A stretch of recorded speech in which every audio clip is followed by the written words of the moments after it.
Today I'm going to talk through how to generate thousands of positive reviews and then what you should actually do with them once you've got them. I was introed before, but I'm from Christchurch, New Zealand, so hence the twang.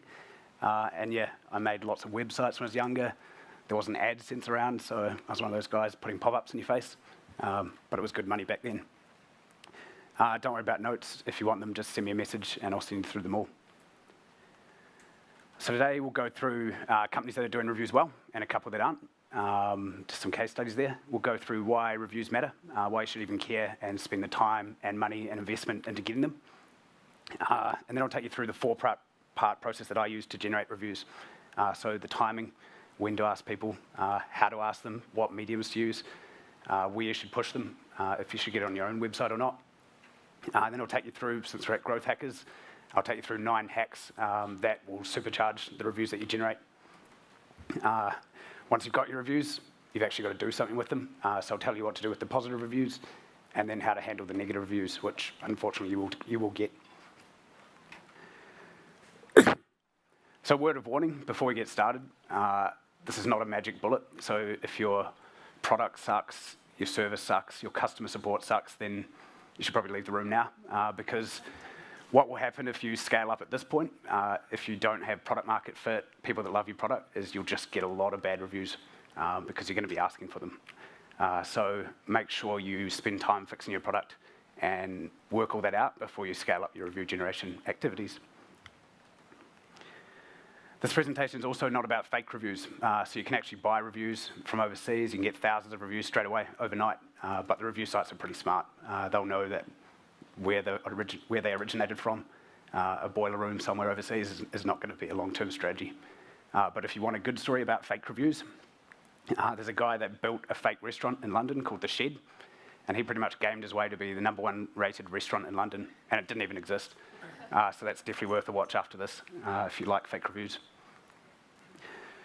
Before we carry on as well, I'll just clear up reviews, testimonials, and feedback because they actually get used pretty interchangeably. You'll read articles about getting feedback and they mean reviews. I'm going to talk all about reviews today, and what a review means to me is someone posting online about a service, either good or bad, so that other people know about it, so that they can learn whether to use the service or product or not. Testimonial, on the other hand, is always positive. That's something that a company has taken and they're going to promote it. So it's a bit different, but you can get that from reviews. And feedback, that's usually private feedback that comes in the form of surveys, polls, and it's used to improve the business. So I'll be focusing on reviews. I'll be focusing on text reviews as well. Video reviews are pretty awesome, but there's not heaps of sites that store them at the moment. Amazon is starting to make a move into that for products, but yeah, I'll be focusing on text reviews, and you can use the strategies throughout anyway. Cool, a few companies that are doing reviews well. You've definitely heard of all 3 of these. First one, Amazon. They dominate reviews. That's one product with 160,000 reviews, just one product. I checked this again today. That was about a week ago. They've now got 166,000. So they're churning through reviews pretty easily and building up them, and generally pretty positive for this product. How do they do it? Essentially, they just trigger an email. They're pretty good at logistics, obviously. That's their main business, Amazon. So they know exactly when you've received the email, when it's been signed for, received the product. And what they do is essentially they send out an email, trigger it automatically, and they ask you to rate 2 things. Rate the seller. How was the seller? How was the customer support? How was the packaging? Was it there on time? And then to rate the product as well.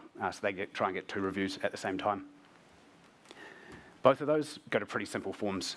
So the one on the left, rate the seller. That's pretty simple. They ask a few questions there to make sure their sellers are giving the customer support that they want. But the one on the right, the product one, the one we should care about more, all they're asking for is a star rating and the review. So keeping it simple. Next up is TripAdvisor. So there's a brand obviously you'll know. You've probably left a review on there if you like traveling. They dominate. That was back in 2011. So they're dominating the whole travel industry, Expedia, for example. And this is 2015. They're up to 200 million reviews. So that's huge. And obviously it's a lot more than that now. How do they do it? Basically, they put the power into the people that are listed on their site, the businesses that are listed on the site, whether it's a restaurant, a hotel, and they let those hotels upload email addresses of their customers and trigger requests. As you can see again, it's a pretty simple request. Give us a rating out of 5, which then opens up a form, title of the review, what is your review, and a few other options that helps their customers filter out later on, but no big long forms like feedback forms.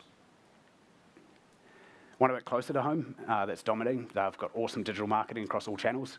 If you want to learn anything, have a look at what they're doing. They've got a pretty good team, not a client of mine either, just pretty good at it. As you can see, they try and get reviews in a few different platforms, which is important, and we'll go through later. So we've got Google reviews, product review, they're pretty high on, and they use a tool called Yotpo, which we'll talk about soon. If you're on e-commerce, you'll need to know about that. Now they've got 12,000 reviews, which is, in Australia is quite a lot for one company. How do they do it? So they trigger, again, a really simple email, just a text email. They trigger that twice, 1 week apart, different subject lines, but same email. And they've actually built functionality into their email, or Yotpo has, that you can actually fill into the email. Probably not on Outlook, which is pretty buggy, but on most email browsers. And that, then they've got a bit of social sharing at the end, which is great. Some that aren't, I could literally talk for 2 hours about some that aren't. Sorry if you work for one of these companies, but there's so many companies out there that are getting bad reviews and aren't working on their review strategy. It could be because their product and service does suck, so that's why they're getting the bad reviews. It could be because they're not actually trying to generate positive reviews. We'll talk about the type of people that leave reviews if you don't ask them soon. But if they had a better review strategy, I'm sure their ratings would be better. So why reviews matter? You can literally find stats everywhere, and I'm sure you've seen them before, about the positive impact that reviews have. There's tons of them. If you search on Google Images, you find heaps of them. Problem is you don't know how they did their surveys, you don't know about it unless you do a survey yourself on the reviews.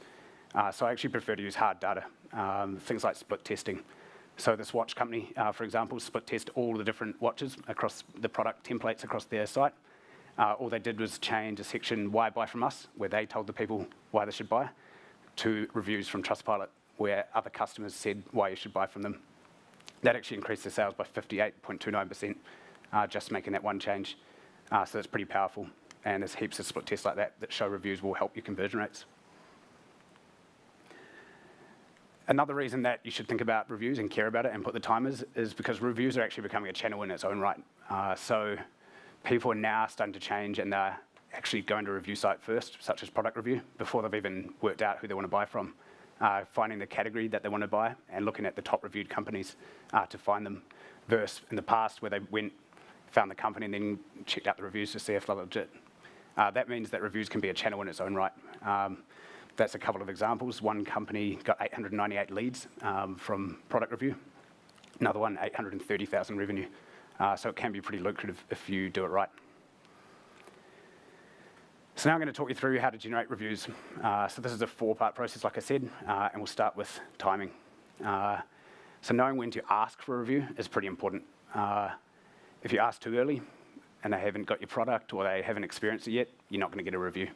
If you ask too late, they've forgotten about you. So you need to ask at the right time, not just to increase the number of reviews you get, but to increase the chances of it being positive. There's generally 3 times to do that. Immediately after they've purchased your product, so they've made a decision, they've done the full research, and they're ready to buy, or they've just bought.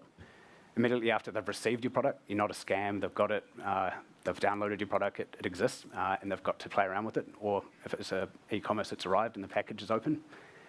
Or the best one, but the hardest to measure, is immediately after they've received the promised benefit that you said in your marketing, once they get that. But how do you measure that? That's pretty hard.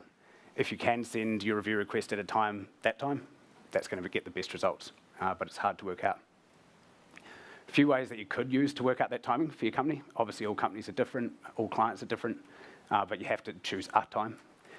You could have a look at, if you've already got reviews, you could have a look at the organic reviews that you've got, work backwards and see when they became a customer and see if there's a correlation between the star rating that they've given you and the length of time, and map that all out.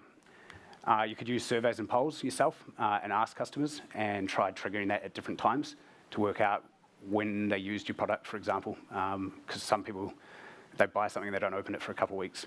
Is that the case for most of your customers or not? You could also look at, if you've run Net Promoter Score surveys in the past, they're basically surveys that big brands, generally big brands, send out that say, would you recommend us to a friend or friend? So you could do that and reverse engineer it and work out when did they become a customer, what are they rating us? That could work as well. You can also split test different times. So split test, creating 2 different versions with one difference. The one difference being timing, and work out which one works best to get you more positive reviews. Reviewing your competitors, that's a big one. If I was a competitor to Koala, who are getting heaps of reviews, I'd be buying a mattress, looking at their timing, working it all out, because if it's working for them and you're in the same industry, it could work. So don't forget about your competitors. And of course, you can speak to your customers and get insights. If you're still not sure, quite a few of the review aggregation sites actually put out stats. They're obviously collecting hundreds of thousands of reviews from all different industries. Here's one I found. Best time to ask is a Monday between 1 to 3. But you don't know whether to trigger that in 1 week, 2 weeks, 3 weeks. So you should spend some time working on your timing. But it can be something that evolves because you have to pick something. Here's one that got me. Obviously, finished my beer at the pub. Perfect timing. Get to the bottom, they're asking me for a review. Not bad. So asking, how should you actually ask for the review? People in this room have shopped with hundreds of brands over the last year, but I doubt that you've written 100 reviews. If you have, you're definitely in the minority. People don't tend to write reviews, or not many reviews, about happy experiences. People that are unhappy, on the other hand, love to vent. And they're the ones that will leave you most of your reviews if you're not asking. Yeah, there's been quite a few studies done about companies that started ramping up asking all their customers for a review, even if they're positive, happy, or sad, and they found that you'll get way higher star ratings just by asking. So you have to ask, and if you're not, that should be something you start straight away. How should you ask? You've got to keep it specific and simple. Don't make it complicated in any way, just literally say what you want. And you saw from those examples before, they weren't asking for much. They weren't asking a 10-question survey. They weren't trying to combine it with a poll. They were simply asking for a star rating and a review, the text. And it was free form as well, not rate us out of 5 for every 5 different things, just a star rating and a review. It's also important that you personalize your request. Your brand's got a voice. I'm sure you've developed that if you've got a company. The same type of voice you'd use on a social media post, you should put in your request. If you copy and paste a template, I haven't got any templates in here, because if you copy and paste one, it's not going to get the same result. Your customers, if you're quirky, be quirky in your review request, and you'll get better results. And you should definitely include what they actually bought, because chances are they've forgotten you. They're shopping with lots of different people. My wife over there, lots of packages come in all the time. So you need to know, they need to know what they're reviewing to get a chance of reviewing, to get a chance of getting the review. And you should also not be afraid to ask more than one time. So most companies send one review request and stop. You could do something like send one review request, and if they don't open it, send another one, which we'll talk about how to ask soon. You should also look at asking via more than one medium. Most people choose email, but yeah, it's a lot better to use different mediums because not everyone checks their emails. People get a lot of them. A few other things to include. If you pre-frame your opening line, if you've had a good experience, please leave us a review. You'll get more people that have had a good experience leaving you a review, just that subtle change. You need to give them a reason. It's taking time out of their day to leave you a review. They don't really get anything out of it, unless you incentivize them, which we can talk about soon. But yeah, you have to give them a reason to help people just like you make a decision. You have to tell them how easy it is. It's only going to take you 2 minutes. Things like that are going to help the number of reviews that you generate.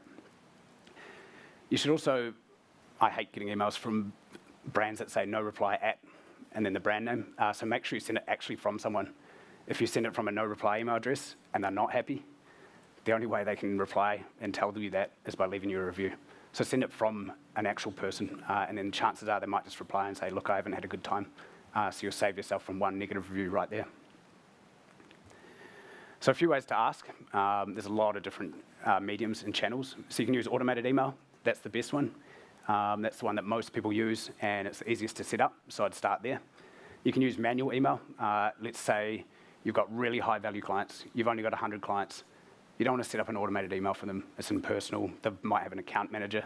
They've got a relationship with a salesperson. Ask them personally. Don't automate emails to those types of people.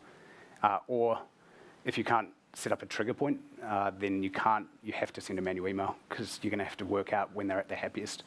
Yeah. SMS, this is becoming more and more common now for local businesses. So SMS, there's a lot of different services that do that. You can connect them up with your CRM system and trigger basically review requests. Google, I don't know if you've been using Google Maps, but they've actually started push notificating people, and they're making a big move into reviews. So if you've got an app, push notifications can be a great way to get reviews, and you'll probably know how long they've used your app, how many times they've used it, and you can work out if they're an engaged user there as well. You can also use ads. So you could set up Facebook ads or Google remarketing ads. You obviously have to pay per click for those, so they will cost you, but it can just be a different way to get in front of people that are getting a lot of review requests and emails already. What you could do is you could set up ads that only target the people that have shopped off you 5 times, for example. So you're really happy, loyal customers that are worth investing the money to get a review off, because it's probably going to be a pretty good one. Offline, so with all the e-commerce shopping you do, you never ever really get prompted to leave a review, which is strange. But yeah, you could definitely include cards in your e-commerce packages. If you go around, if you're like a house cleaning company, you could just leave a card with every house you clean. There's a lot of different ways to do it offline, so don't forget about that either. Phone calls, there's me ringing a client. Phone calls and in person is just way better if you've got those 100 clients. If you're ringing 100,000 of them, it's not going to work, but if the number's low, it's going to be a way higher success rate. And if you're in person, they're not really going to leave you a bad review with you standing over their shoulder. So that one can be good as well. So there's all different ways to ask them, but you don't want to do that manually because it's just going to take up way too much of your time, and you'll come to another talk like this and hear something very exciting, and then that'll take up all your time, and you'll forget about the review request. And it has to be something you build over the long term. So yeah, if you can set up an online trigger for that point they're at their happiest. So if you're an e-commerce shop and you work out that 45 days after receiving the product, that's their happiest. If you can set that up as an online trigger, you can automate all your review requests, so you never have to think about them again. Here's an example of how that might look. In a chart, they purchase, you apply a customer tag in whatever system you're using, you trigger them the first review request email or whatever medium you've picked. They haven't opened it, so you resend it, potentially with a different subject line. And then you apply a different tag once they've actually opened the email and clicked through, because you know they've probably left you a review and you don't want to bother them again. So a few different ways that you can automate it on the different mediums I talked about before. All email providers offer automation, and if they don't, you should move away from them straight away, because it's pretty simple stuff these days. And they're quite easy to set up. Like MailChimp is free. MailChimp offers free automation as well now, and that's for up to 2,000 contacts. So if you're a small business, just start there. If you're an e-commerce business, Yotpo. That's quite an expensive tool, but amazing for review generation. So they use machine learning across all your different products to work out the exact right time to trigger the review request. That was Koala before. They used Yotpo. They've got all different templates, and yeah, they're pretty awesome. Amazon, so now they're here. Amazon do trigger their own review request emails, but you can take it to the next level and control that yourself. There's a company called Feedback Genius that does that for you, so if you're selling with Amazon. I talked before about SMS messages. There's a company called Burst SMS. You can have your developer connect up whatever forms you're using, your app, and trigger SMS messages via there, big sequence, whatever sequences you want. MiniChat, banned from Facebook at the moment with everything that's going on, but I'm sure they'll come back. But they will let you set up chatbots that ask for a review. Chatbot messages have a really high open rate. I think it's like 80%. So that could be a different way to ask for a review. In America, you can actually automate direct mail as well, and they do post it over here, but it might be weird coming from an American company, your letter, but hopefully it'll be over here. One company even connects your CRM system up with them, and they handwrite your letters. So that's a pretty impressive way to automate your review requests if you don't have that many customers.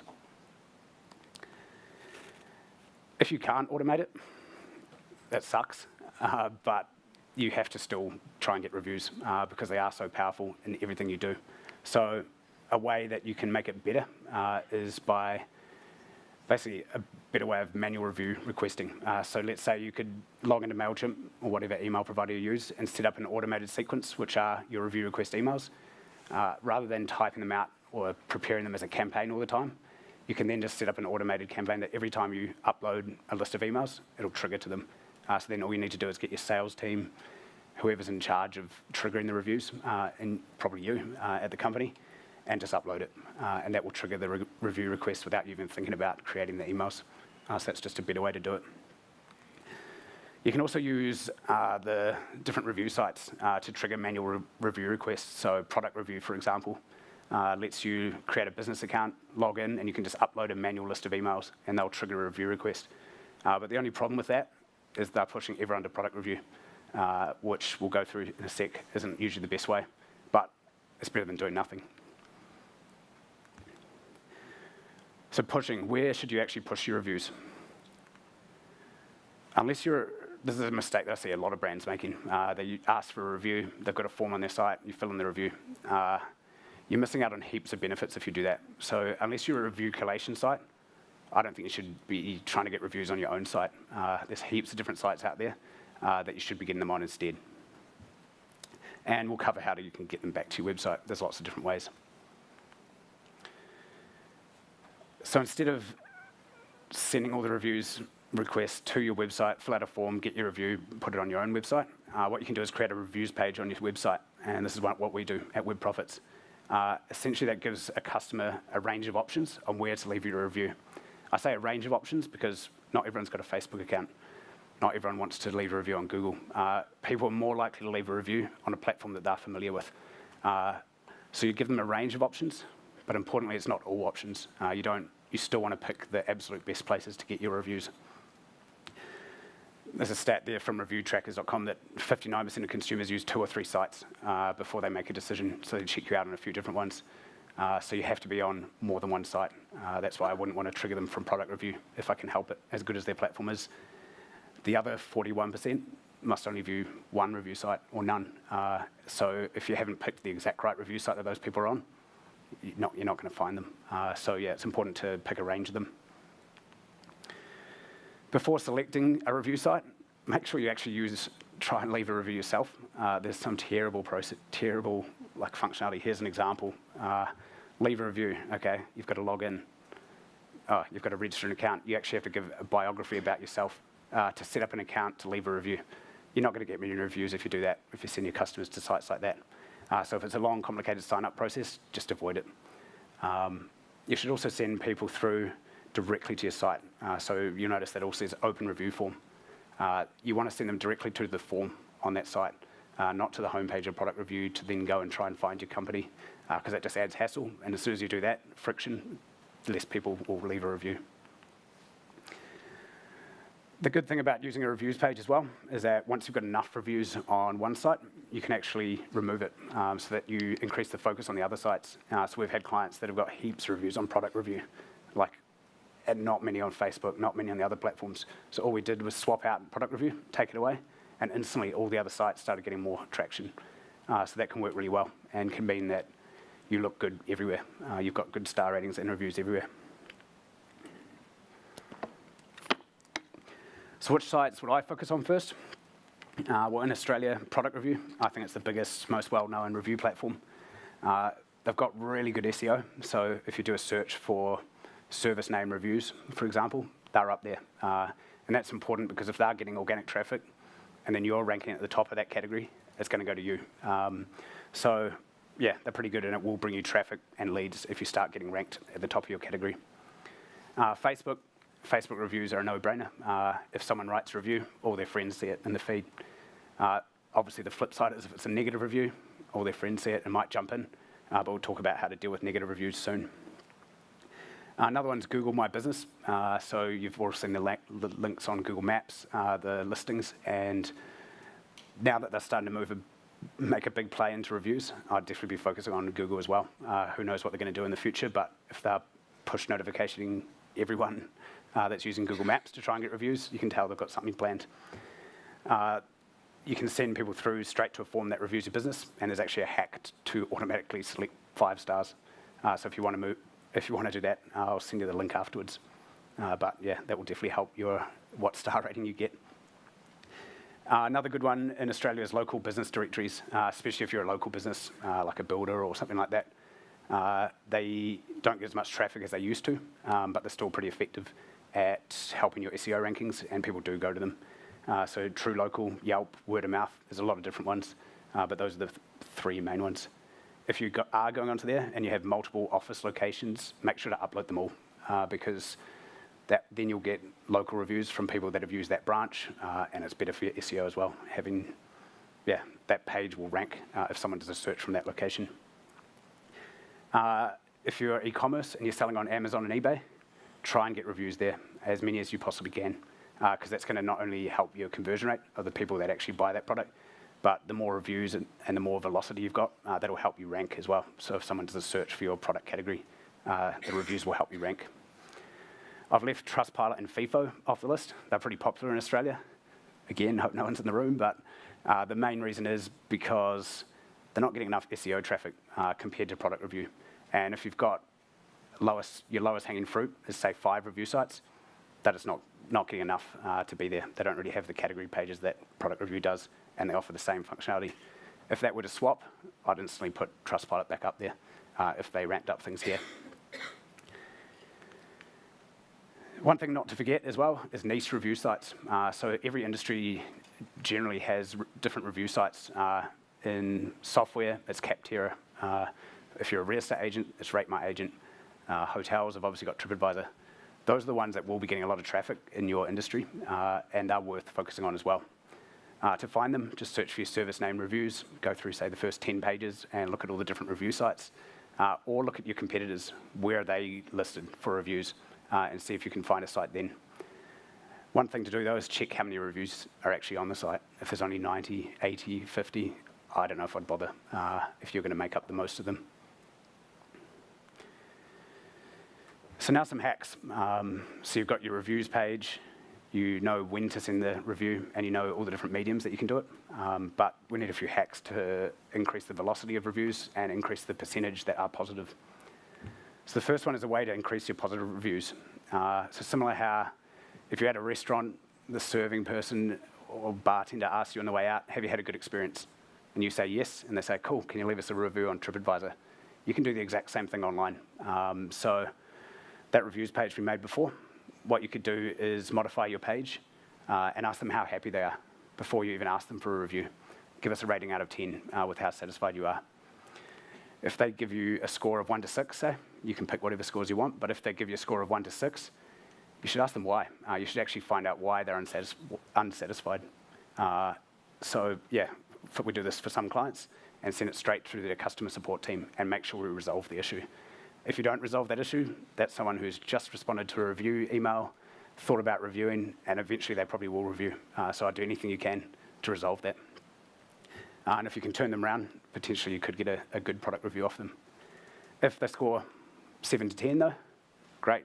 You want to push those people out to leave a review about you.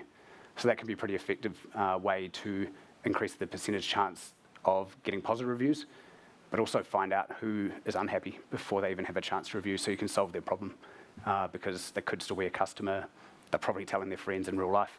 So yeah, you should definitely call them and prioritize that. And yeah, that hack can work on all channels.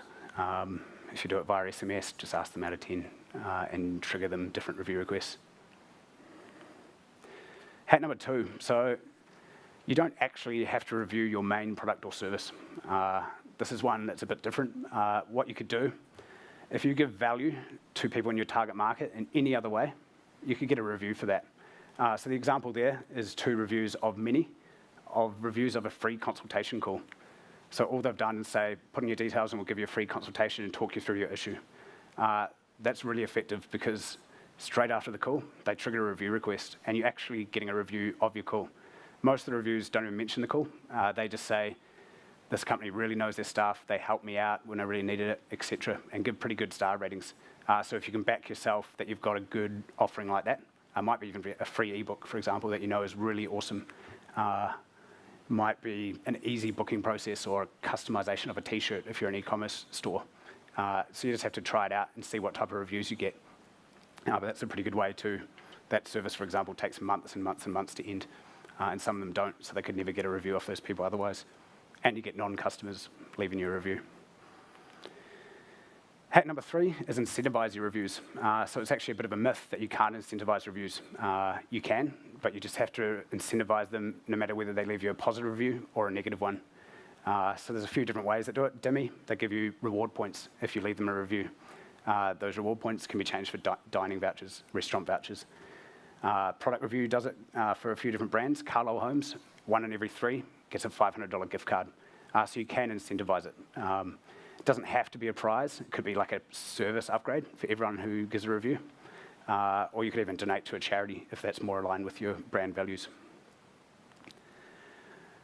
Another hack, if you're starting out a business, I know there's a lot of startups in the room, you can actually ask your staff, friends and family for reviews. You don't have to do it discreetly. I know most people do, but as long as they disclose it, it's fine. The review sites aren't going to remove it. So your staff could write a review for you, that's the example there, and say how good the company is to work for, and highlight how good they treat the customers, for example, something that will give value to people that are reading it. Obviously, they're not the best reviews, but over time, as you get more and more through your automated process, they'll just sink down the bottom and add to your review count and your star rating. You should also maximize your surveys and polls. So if you're running these, and a lot of companies are, just put one extra question in there. Would you leave us a review? At the end of this survey, would you be willing to leave us a review? Well, you'll be surprised how many people actually say yes. It might only be 60, 80, but it's just worth it. One extra question, yes or no answer. And if you've already worked out if they're happy by the time they get to that question, you can apply the first hack as well and not show it or show it, which will help. Another hack to use is social listening. So if you've got a brand, people are probably already talking about it. Not too many people, unless they've got a social media department, do social listening. But you should manually search all the different social networks for your brand name or set up alerts. Both mentions of your brand name, tags your page, whatever it is. This works pretty well because there are people talking about your brand, and you should ask them for a review if they are talking about it positively. Here's an example, teacher talking about how good a teaching book was. That book, whoever wrote the book, was obviously monitoring social. They weren't tagged in it, just their brand name was mentioned. And I've found that out and said, fantastic, thank you for your review. Could you leave us a review on Amazon? So they've pushed them out to where they want them to leave a review.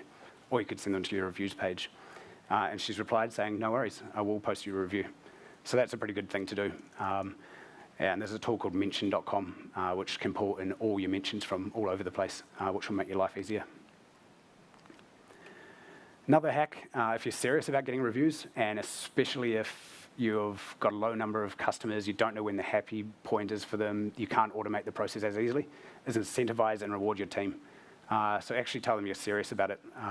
It could be a reward per review if you're not getting many, or it could be a reward or a leaderboard style. At the end of every month, the sales person who got the most reviews gets something. Podium.com did a review of all the different review incentive schemes for staff. Cash one, but you can do whatever you want at your own company. But yeah, especially important if you need your salesperson to tell you when to send a review request or to trigger something. Otherwise, they won't have the incentive. Hack number 8, I talked about this before. Look at your biggest competitor who's already dominating and getting a lot of reviews. Not the biggest competitor with no reviews or no strategy, but just the biggest one who's getting heaps of reviews and climbing up the ranks on, say, product review. See what they're doing. Another hack is just to track and report on your reviews. In line with incentivizing your team, you should actually report on this month to month. I don't think many companies do this. How many reviews did we get? What was the star rating, average star rating? What were some highlight positive reviews? What were some low light negative reviews? That type of thing is going to get anyone in your team actually thinking about reviews all the time. And it's a pretty simple report. There's a tool called reviewtrackers.com. They integrate all your reviews from everywhere and give you heaps of different reports. And the best thing is you can actually reply to all the different reviews from all the different platforms within their platform. So that can save you a lot of time.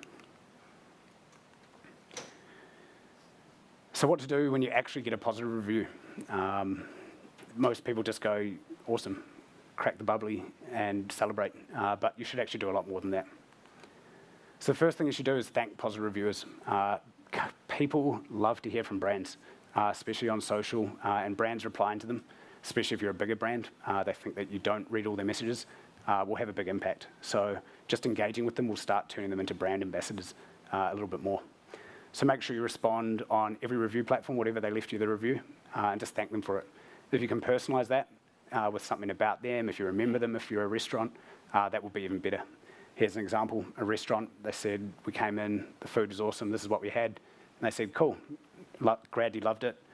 How about you try this seafood dish next time you come in? And they replied, wow. They were surprised that they got a reply from the brand. If you can measure how many people have read the person's review, for example, you can do something quite cool as well. Here's what TripAdvisor do. I left a review, they thanked me straight away, awesome. Got myself a reviewer's badge, whatever that means. A couple of days later, my review got accepted, it got published, and it told me that travelers are already taking advantage of my review. Nice, that was actually worth writing it. The next thing though, 1,180 people in 1 week had already read my review.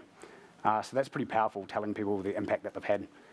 And that increases the chance that they're gonna write another review or just become loyal to your brand. And I'm only 2 reviews away from my senior reviewer's badge, which is awesome. Once you get a positive review, you can also be a bit cheeky and try and transfer that to another review platform as well. Let's say you've got one that's got a few negative reviews and you need to build up the positives. Private message that person and just ask them a favor. Hey, could you please post that review into another place as well? Most of them will oblige. They were happy with your brand.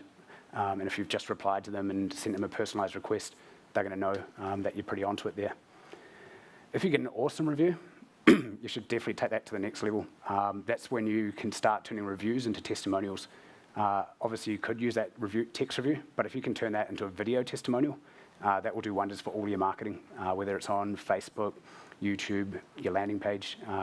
It will do, yeah, it's worth the effort. So I'd outreach to anyone who leaves you an awesome review and see if they'd be willing to do a video testimonial.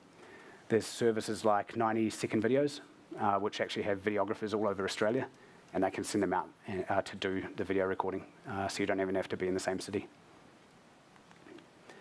You should also learn from your reviews. Most people learn from the negative reviews because they hurt, but you can learn a few different things from your positive reviews as well. It might be how your customers speak. If you can update your copywriting on your website to be how your target market speaks, your conversion rates are going to be a lot better.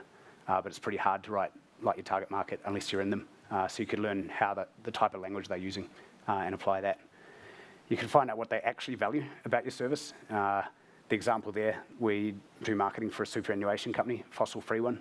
We're marketing coal-free, fossil-free all the time. Heaps of reviews start coming up about human rights abuses. Maybe we should be creating a landing page on human rights abuses and trying that targeting. Seems like a no-brainer, but you'll notice things in the reviews, especially the positive ones as well, that will help you. And you might find new ways they're using your products or services. The biggest one, though, is using your reviews. So you've sent people to your reviews page that have sent them off to all over the web and they've placed your review. Great, but what about your own website? What about your own marketing? So once you've got a positive review, it's a testimonial at that point, and you can use that to overcome objections in your buying process. It might be in your checkout process. If people are worried about security or speed delivery, you can put reviews straight in there. Reviews work best if you transfer them back to not just a big reviews page, because not many people search through that. I've seen some of them that are just mini A4 pages long, but it's actually best if you put it into the page where they're going to have that objection. So if you're delivering the NBN, for example, make sure all your reviews on that page are about the NBN. Again, it seems like a no-brainer, but people just put generic reviews in generally, or they cycle through all of their reviews. So make sure you're putting it in the right place. Here's an example of a company putting in the right place. Purple Bricks, the real estate agency disruptor. So you type in your postcode and it basically gives you a list of the local agents that it can refer you to. Instead of putting a review next to them that says Purple Bricks was awesome, it sold my house, they'll put in a review of that specific agent. Joshua Singer, here's a review on Joshua Singer. That's pretty effective and it increases the chances that you're going to use that person for sure. And another thing they've done is put in the logo, the Trustpilot logo and the stars, which just adds credibility. You can click through and see the review exists. No one's just typed it themselves. It can be pretty tempting. Designers love it, putting in photos and things like that with your reviews. Generally, you won't transfer a photo off Facebook and put an actual review of someone. It's a bit cheeky. But what you could do instead of using stock photos, which look terrible, and if someone detects that it's a stock photo, instantly the review that you've got isn't really credible anymore because it's not that person that left the review. So you could do what loans.com.au did. They just got all their staff to line up, hold a piece of white card, and take photos one day. And then they had their team just Photoshop in the different reviews to the different spots, which I think looks pretty impressive. If you get a lot of reviews, so say you've got your MBM page and you've got 1,000 reviews, it's going to be pretty hard for people to find the right one. You could either just pick 2 or 3, maybe 4, or what you could do is let people filter the reviews to find the issue that they've got. So here's an example, TripAdvisor again. They basically let you type in a keyword and then filter out all the reviews to show you the ones they care about. That can be good if you don't have any problems at all with your business, but it can be bad if, let's say, you are noisy, because instantly if that's a concern, people are going to find that out.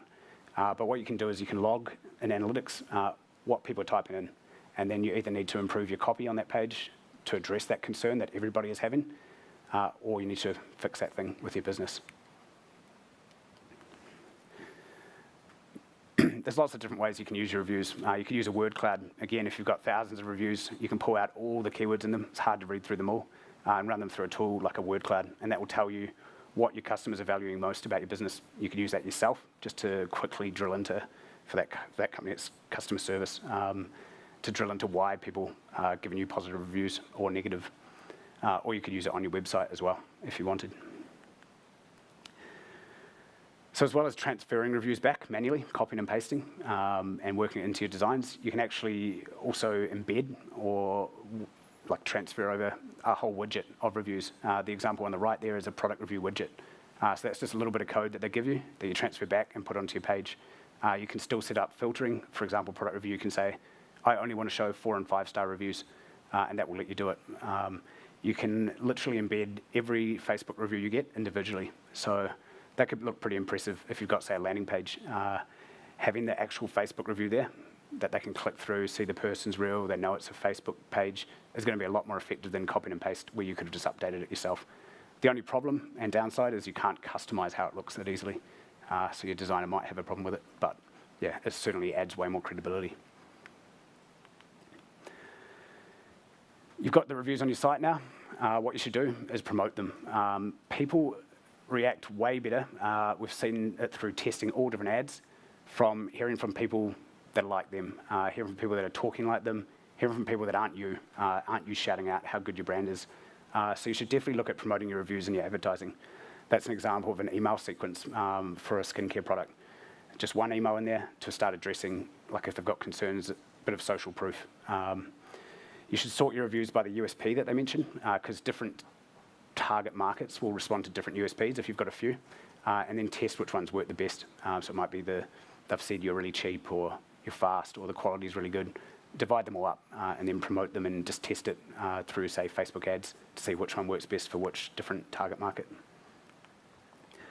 Here's a few examples on Facebook. One on the left, just a static, normal Facebook ad, literally says what they left in the review. One on the right is a carousel ad, so that lets you, it works on Facebook and Instagram, but lets you add as many reviews in as you want.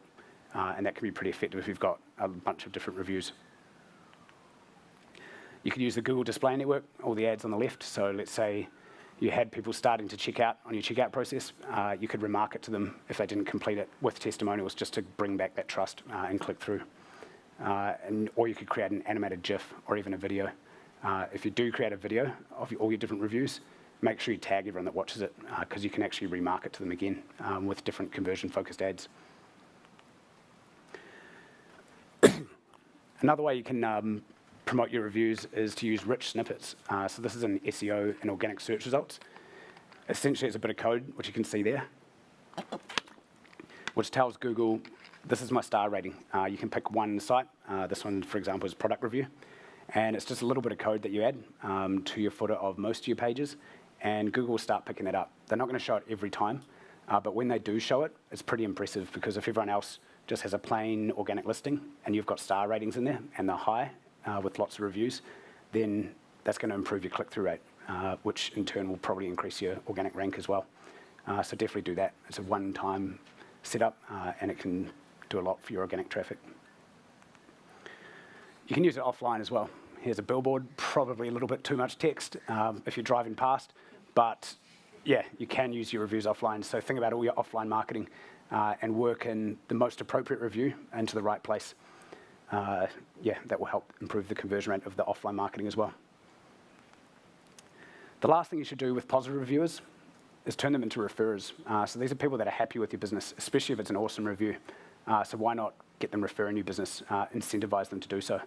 So I'd recommend setting up a two-way referral scheme, a bit like Uber. You get $20, the person you refer gets $20. Those work the best because both of them are incentivized. And that will actually turn your happy customers, who may already be talking about you because they've left you a good review, into people that are actually incentivized to get sign-ups for you, to get you leads, to get you sales. So yeah, do that. The best part is if you've already built your automated sequence, you can actually just add one extra email, one extra SMS into your sequence. So let's say they click 7 to 10, they're really happy. You could then set another delay of 30 days, for example, and trigger a request for them to be in your referral program. So it's not too much work once you get the referral program up and running. Negative reviews, they hurt a lot when they come in, if you've had them before. So what should you do with them? Here's some of the worst negative reviews I saw. I have no idea how these businesses would deal with that. I hope you don't get anything like that. But what you should do, first thing is you should do is reply.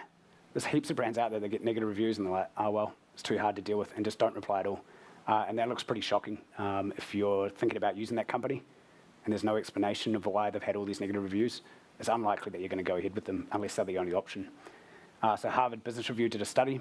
They basically looked at all the review sites, I think it was all the TripAdvisor pages, and looked at when brands started replying to the negative reviews, and they saw a huge uplift in the star rating that they're getting, and also the increase in the number of reviews they're getting. Might coincide with them starting a review generation process, but it's definitely worth replying. Before you reply, you've got to be humble and take on board the negative feedback, because if you reply angry that you got it, it's not going to be a very good reply, and it will actually look worse. So just show that you're a brand that cares and you want to improve. Because if you handle a negative review well, it can actually look quite good, and I'll show you an example soon. Here's a case of someone that doesn't reply. The person has replied again themselves a couple of weeks later saying, I've still tried calling, and they're just, why would anyone deal with this brand, which looks terrible. So some rules around replying. You can reply however you want, but make sure you personalize the replies. I keep saying personalization because if you get copied and pasted a response to a negative review and you're already wound up and it's the same as everyone else's, that's just going to wind you up even further. So make sure you actually say something personal about how they purchased, about their problem and what they've floated, sympathize with them. You should also take it offline. If you keep the review, the thread with going back and forth with that person, it'll get out of control pretty quickly because they are pissed off. So if you can take it offline, ideally to a phone call, in-person visit, do that. Also, you should not make someone who's pissed off with your brand and just left you a negative review and who's probably already emailed you. This is something that all the big brands seem to do. Take the next step. You might have already seen all the review requests that say, sorry you've had a bad time, email us. And what the person does is like, I've emailed you 15 times and just get really pissed off. So if you have to look through 45 Darren's customers, then do it. Try and work out who it was that left you a bad review. You can't work it out all the time because the review platforms don't give you all the details, but you should certainly spend some time and then just contact them outside of that, because if they have to take the next step, they'll be even more pissed. And you should document the outcome. So there's heaps of brands that say, yep, we're going to solve this issue, and that's the last reply you see. What they should do is come back and be like, hey, just an update, we've solved this issue. Because if you're about to choose and use that brand, and you see they haven't really resolved any of the issues, then you might not use it. But if you say, yep, we've solved this issue, we refunded them, then it will increase your trust in that brand. So a few examples of how I just picked a few random brands on product review and how they're handling reviews. East Coast Car Rentals, no reply, no reply, no reply. It doesn't look very good if you have heaps and heaps of reviews like this, and it's not likely that you're going to use them. 0 out of 4.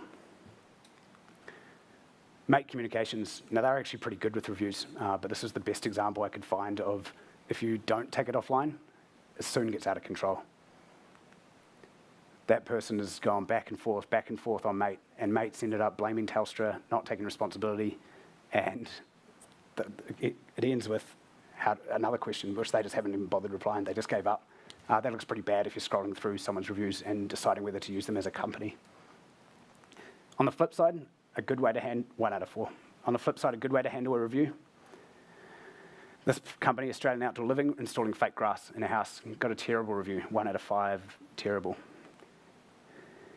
What they did is, we know they empathise with them. They sent them a personal reply. We know how exciting it is when you choose to invest in a new project. And after sympathising, they took the next step. So the general manager called them, went out and saw them, resolved the issue, and then they documented it. Say, hey, thanks for taking the time to leave us a bad review and to follow up. We screwed up, and we're open to that, and we're going to improve. And then they said, documented the outcome. We understand you're really happy with your artificial lawn now. So that's a company I'll probably deal with, because you know that even though they had a few bad negative experiences, they resolved it. They actually took the time. So that's a way more impressive way of dealing with a negative review. If you've got a fake review, so some negative reviews are fake, Product Review and all the different review sites are getting better at policing them, but if you've got a fake review, most sites, all of them apart from Facebook reviews really, allow you to flag it, and they will actually contact the person who left the review and make them prove that they were a customer. So that, make sure you do that if you think it's fake. If you can't get rid of the fake review, or it's on Facebook reviews, you should definitely call out the people that you don't think they're a customer, but you've got to be pretty careful, because if it's the husband purchased and the wife's leaving a review and you say you're a fake review and they go, here's our receipt, that's not going to look very good for your brand either. So just be humble, and I'm trying to find out more. That will be the best way. Last thing you could do with negative reviews, promote them. This is certainly a bit different. It's a pretty random idea, but it's quite cool.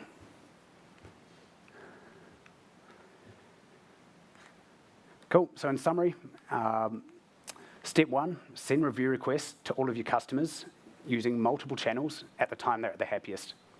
Step 2, filter out as many unhappy customers as you can and resolve their issues before they actually get to the review process, which will improve the number of positive reviews you get.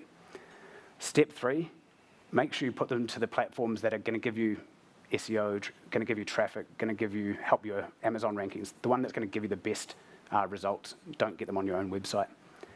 Step 4 is use the reviews in your website, in your marketing, and learn from them. Learn what USPs they actually care about, and keep focusing on them in all your marketing that you do. And step 5, personally thank all your positive reviewers and get them enrolled into your referrer program, and work on solving any negative problems so that they're happy, and then get their feedback removed, for example, or just talking about you in a positive way. That's it.